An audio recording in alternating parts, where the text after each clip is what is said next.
Shalom, sahabat geni yang dikasihi Tuhan.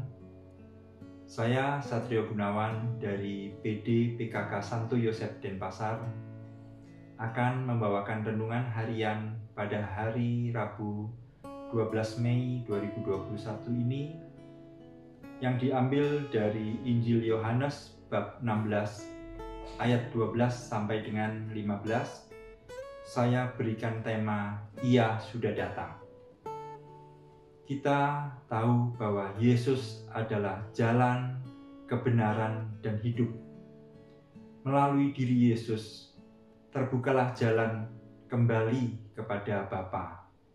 Manusia yang telah jatuh ke dalam dosa, telah menutup jalan kembali kepada Bapa karena kutuk dosa itu sendiri. Karena dosa tidak mungkin bersatu dengan Allah yang kudus, maka melalui diri Yesus satu-satunya jalan itu terbuka melalui penebusan yang dilakukan oleh diri Yesus. Sehingga kembali manusia memperoleh kesempatan yang terbuka lebar, yang telah dibuka oleh Allah, sehingga manusia boleh masuk melalui jalan, yaitu melalui diri Yesus satu-satunya penebus. Dan Yesus katakan, tidak ada seorang yang dapat sampai kepada Bapa tanpa melalui aku.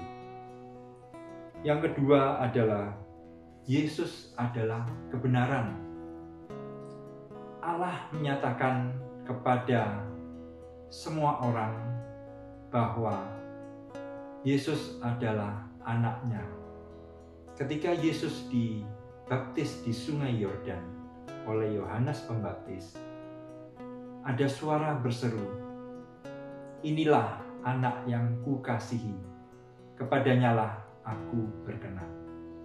Pernyataan Bapa ini menyatakan suatu kebenaran bahwa Yesus sungguh adalah anak Allah. Dan melalui diri Yesus juga adalah firman yang hidup. Yesus adalah pewarta dan sekaligus pelaku firman, sehingga melalui diri Yesus segala kebenaran dinyatakan. Yang ketiga adalah hidup. Yesus adalah kehidupan. Tanpa ada kehidupan, maka manusia mengalami suatu kematian kekal. Sia-sialah iman kita jika kita beriman kepada sesuatu yang tidak bisa membawa kita kepada hidup. Itu dinyatakan oleh Paulus bahwa kita beriman kepada Allah yang hidup melalui diri Yesus.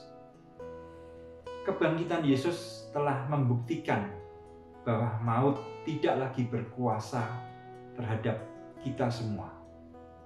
Yesus yang dibangkitkan akan membangkitkan kita pula, semua anak-anaknya yang percaya kepadanya, supaya memperoleh kehidupan itu sendiri.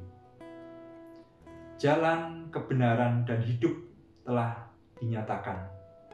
Namun, Allah yang hidup menyadari bahwa manusia itu dilahirkan dengan daging, sehingga untuk menjalani kehidupan di dunia ini tidaklah mudah.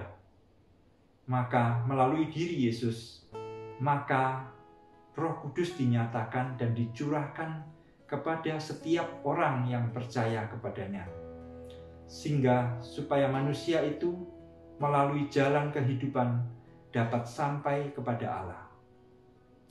Yesus adalah Putra Allah dan juga manusia. Yesus menyadari dan pernah mengalami semua penderitaan yang dialami oleh manusia. Pantas jika Yesus kita sebut sebagai sahabat kita, karena Dia memahami semua yang kita alami. Dia tidak membiarkan kita berjalan sendiri di dunia ini, tetapi Dia mengutus Roh Kudus ke dalam hati kita, sehingga Roh Kudus itulah sebagai penuntun kita menjalani kehidupan di dunia ini sehingga sampai kepada Allah, kepada Sang Hidup. Semoga kehadiran Roh Kudus yang hadir di tengah-tengah kita, di dalam hati kita sadarin, kita lebih akrab lagi untuk bersatu, untuk berkomunikasi, untuk mengalami bahwa sungguh Yesus telah hadir di dalam diri kita. Semoga firman ini meneguhkan kita semua. Tuhan memberkati.